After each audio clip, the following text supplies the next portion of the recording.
দেখলাম। এরপর আসলে আমরা একটু পজিটিভ নেগেটিভ দেখবো। হ্যাঁ, পজিটিভ নেগেটিভ এটা কীভাবে বের করি একটু খেয়াল করো। এটাও সহজই আছে, তেমন কিছু না। এটাকে আমরা বলে থাকি আর এইচ ফ্যাক্টর।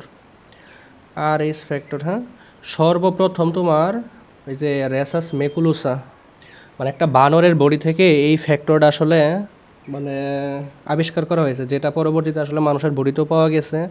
এই জন্য যেহেতু এটা প্রথমে একটা বানরের বডি থেকে, মাংকি, হ্যাঁ, ওই বডি থেকে যেহেতু পাওয়া গেছে, এই জন্য কি বলা হয় আর এইচ ফ্যাক্টর। এখন এই আর এইচ ফ্যাক্টরের জন্য টোটাল অ্যান্টিজেন বলতে পারো, হ্যাঁ, অ্যান্টিজেন বা জিন বলতে পারো, যে কোনো একটা কিছু বলতে পারো, কোনো সমস্যা নাই। টোটাল আমাদের তিন জোড়া এটাকে বলা হয় অ্যান্টিজেন বা জিন, যেটাই মনে রাখতে পারো, কোনো সমস্যা নাই। অ্যান্টিজেন বা জিন, এই আর এইচ এর জন্য 3 জোড়া অ্যান্টিজেন বা জিন আছে। এখন কি কি সেগুলো হলো তোমার C, C capital C small C, তারপরে হচ্ছে ক্যাপিটাল ডি স্মল ডি, তারপরে ক্যাপিটাল ই স্মল ই। ঠিক আছে, এখন এখানে ডোমিনেন্ট কারা? ডোমিনেন্ট হলো সি ডি ই, এরা হলো ডোমিনেন্ট। খেয়াল করো, আমি একদম সহজে বলতেছি। হ্যাঁ, তাহলে C C D D E E, তার মানে সি ডি ই আর হলো তোমার সি ডি ই, এই 3 জোড়া জিন বা অ্যান্টিজেন থাকে সাধারণত এই আর এইচ ফ্যাক্টরের জন্য। মানে আর এইচ ফ্যাক্টরের জন্য রেসপন্সিবল হলো 3 জোড়া জিন বা 3 জোড়া অ্যান্টিজেন, যেটাই বলো ওইটাই সত্য। দুইটা জায়গায় দুইটা জিনিসই লেখা আছে এবং একদম একদম একটা মানে রিয়েল কথা। ঠিক আছে, তাহলে এই 3 জোড়া জিন বা 3 জোড়া অ্যান্টিজেন আছে। এখন কারো বডিতে বা কারো রক্তে বা কারো প্লাজমাতে, খেয়াল করো সোজা কথা আমি বলতেছি, কারো বডিতে বা কারো রক্তে বা কারো প্লাজমাতে যদি এই 3 জোড়া জিনের কোনো একটা অ্যারেঞ্জমেন্ট থাকে, মানে 3টা একসাথে কিন্তু থাকবে, একসাথে কিন্তু 3টা থাকবে, 3 জায়গা থেকে 3টা যাবে, 3 জায়গা থেকে 3টা যাবে। দেখো আমি একটু কম্বিনেশনগুলো দেখাচ্ছি। ধরো আমাদের কি কি ছিল, আমাদের ছিল হইতেছে সি সি, তারপরে ডি ডি, তারপর হলো ই ই। এই 3টা কম্বিনেশনের মানে 3 জায়গা থেকে 3টা যাবে। ধরো আমি প্রথমে নিলাম সবগুলাই ক্যাপিটাল লেটার নিলাম, তাহলে সি ডি ই নিলাম। তাহলে এখানে যেহেতু আমাদের ডোমিনেন্ট, আমি একটু আগে বলে আসছি ক্যাপিটাল লেটারগুলো, তাহলে এটাই হবে আমাদের পজিটিভ। তার মানে এই 3 জোড়ার ভিতরে যদি কোনো একটা ক্যাপিটাল লেটার আসে তাহলে সেটাকে আমরা বলবো পজিটিভ। ধরো সি ক্যাপিটাল নিলাম, ডি স্মল নিলাম, তারপরে সি ডি, এখান থেকে ধরো আমি আবার একটা ই ক্যাপিটাল নিলাম, তাহলে এখানেও কিন্তু dominant, so this is positive. মানে মূল বিষয় হইতেছে এরকম যে আমি যদি একটা বড় হাতের নেই, বাকি দুইটা যদি আমি ছোট হাতের নেই, তাহলে এটাও পজিটিভ।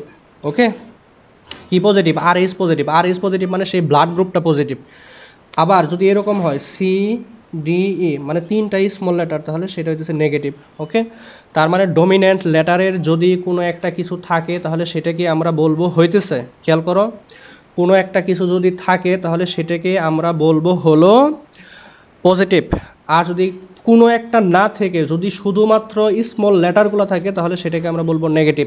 এই হলো মূল কথা।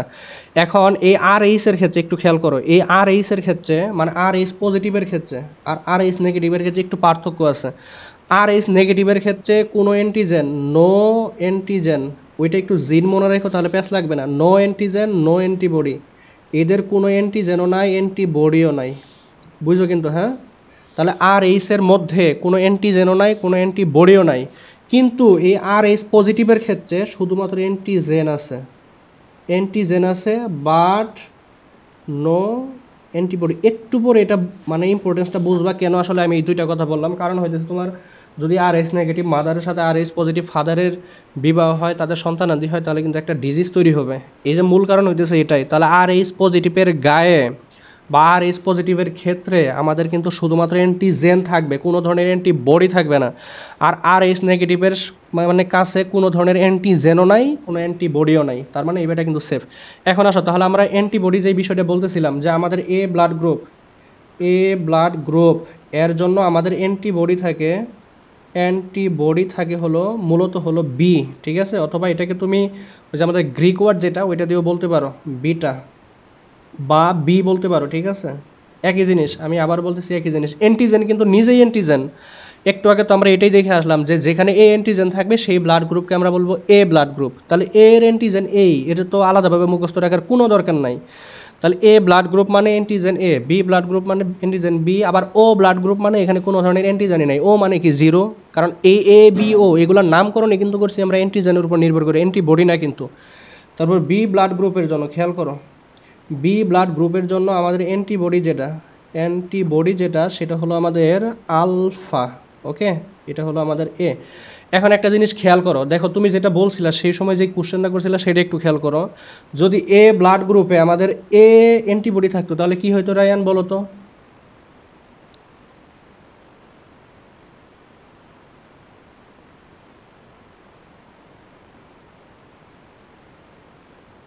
দেখো ব্লাড গ্রুপ এ, আবার যদি এ অ্যান্টিবডিও আল্লাহ তাআলা রাখতেন সেখানে তাহলে কি হইতো আসলে?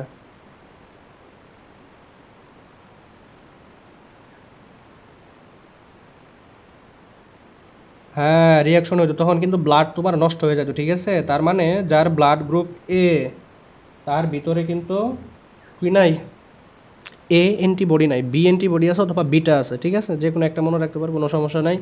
এরপর আসো এ বি। তাহলে বলো তো এ বিতে আসলে কি অ্যান্টিবডি থাকা উচিত? এখন পারবা আশা করি।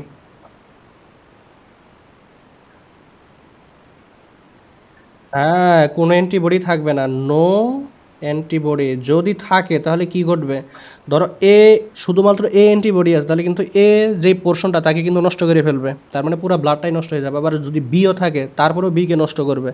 এই জায়গায় একটা কোশ্চেন আছে, কোশ্চেনটা হইতেছে তাহলে আমরা ও ব্লাড গ্রুপ কেন সবাইকে দিতে পারি?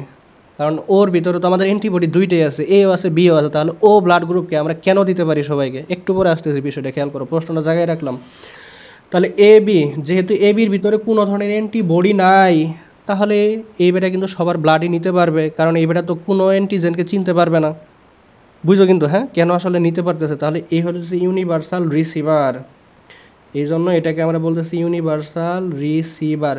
যেহেতু এর ভিতরে কোনো ধরনের অ্যান্টিবডি নাই, তার মানে বাইরে থেকে যে কোনো অ্যান্টিজেনই তুমি এর ভিতরে দিতে পারবা। এ ব্লাড গ্রুপ কেউ দিতে পারবা, বি ব্লাড গ্রুপ কেউ দিতে পারবা, ও কেউ দিতে পারবা।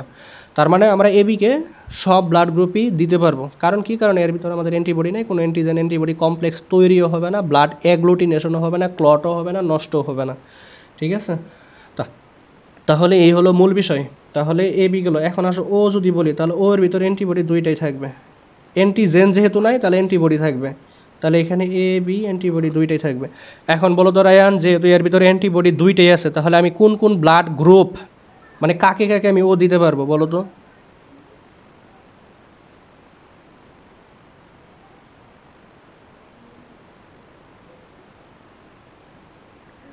এ ও ব্লাড গ্রুপ কাকে কাকে দিতে পারবো? ধরো তোমার ব্লাড গ্রুপই ও, তুমি কাকে কাকে দিতে পারবা?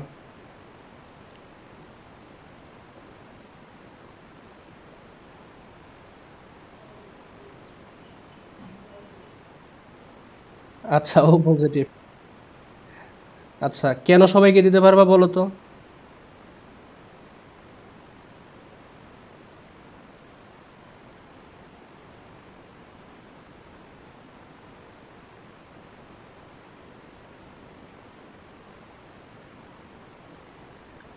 হ্যাঁ। আচ্ছা, এখন আসো তোমাকে বলি, তোমার ও পজিটিভ আমার ও নেগেটিভ। এখন ধরো এ পজিটিভ, এর ব্লাড দরকার, থার্ড পার্সন কেউ একজন আছে, ধরো এই কলমটাই মনে করো একজন ব্যক্তি, এর হচ্ছে এ পজিটিভ, তোমার ও পজিটিভ আমার ও নেগেটিভ, তাহলে এ এর রক্ত দরকার, এই কলমের রক্ত দরকার, কার রক্তটা সেফ? দিতে পারবে দুইজনে, কিন্তু সেফ কার্ডটা বলো তো? হ্যাঁ, ও নেগেটিভ। এই যে উপরে কিন্তু লিখে রাখছি যে নো অ্যান্টিজেন নো অ্যান্টিবডি, এদের মধ্যে কিচ্ছু নাই। একটু পরে এটা নিয়ে একটা ডিজিজ আসতেছে, এরাইথ্রোব্লাস্টোসিস ফিটালিস, একটু পরে দেখাইতেছে, দেখো। তাহলে এর ভিতরে কোনো কিছু নাই, এই জন্য এটাকে আমরা বলবো যে ইউনিভার্সাল ডোনার। Universal donor. তাহলে অ্যান্টিজেন কিন্তু মনে রাখার কোনো দরকার নাই। অ্যান্টিজেন আমরা তো নামকরণটাই করছি ব্লাডকে অ্যান্টিজেনের উপর ডিপেন্ড করে, যার মধ্যে এ অ্যান্টিজেন আছে সে এ ব্লাড গ্রুপ। তাহলে অ্যান্টিবডি কিন্তু হুবহু এক থাকবে না, যদি এক থাকে তাহলে কিন্তু রিয়াকশন করে ফেলবে। এই হলো মূল বিষয়। তাহলে এখান থেকে আর তেমন কিছু জানার আমাদের নাই। এখন আসো আমরা যেটা বলতেছিলাম, ধরো,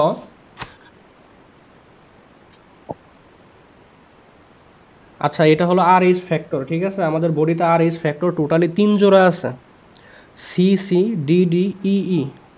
তার ভিতরে C C small capital, D D small capital, E E small capital. এই তিনটা নিয়ে মানে আমাদের বডিতে তিনটাই থাকবে, হয়তো capital C, capital D, capital D, মানে কম্বিনেশন তিনটাই একবারে থাকবে, ঠিক আছে? মানে 3 জোড়া থেকে একটা একটা করে এসে এক জায়গায় থাকবে তিনটা। তাহলে যদি কোনো কারণে আমাদের একটা ক্যাপিটাল চলে আসে তাহলে সেটাকে আমরা বলবো আর এইচ পজিটিভ। আর এইচ পজিটিভ মানে ব্লাড পজিটিভ, ঠিক আছে? এই যে এখানে কিন্তু এটাই লিখছি যে একটাও যদি আমাদের পজিটিভ চলে আসে তাহলে সেই ব্লাড গ্রুপকে আমরা বলবো পজিটিভ, মানে আর এইচ পজিটিভ। আর যদি কোনো মানে ক্যাপিটাল লেটার না আসে তাহলে সেটাকে আমরা বলবো নেগেটিভ। এই পাশে কিন্তু লিখছিলাম আমি, হ্যাঁ, এখানে CDE ডমিন্যান্ট, তার মানে এখানে আমাদের যদি বড় হাতের কেউ একজন থাকে তাহলে সেটাই পজিটিভ হবে, আর যদি কেউ না থাকে তাহলে সেটা নেগেটিভ হবে। মানে এগুলো হলো RH ফ্যাক্টর। এই যে 3 জোড়া আমি লিখে রাখছি এখানে CCDDE, তোমাদের বইও আছে কিন্তু এইভাবে বলে নাই আর কি, ডিরেক্ট CCAB এগুলা বলে রাখছে।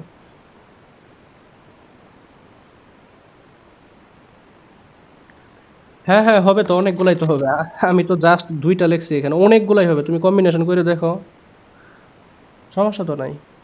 মানে বোঝানোর জন্য আমি জাস্ট 2টা লিখছি এখানে। দেখো এই যে তুমি কয়টা বলছো, 8টা না আরো বেশি হবে।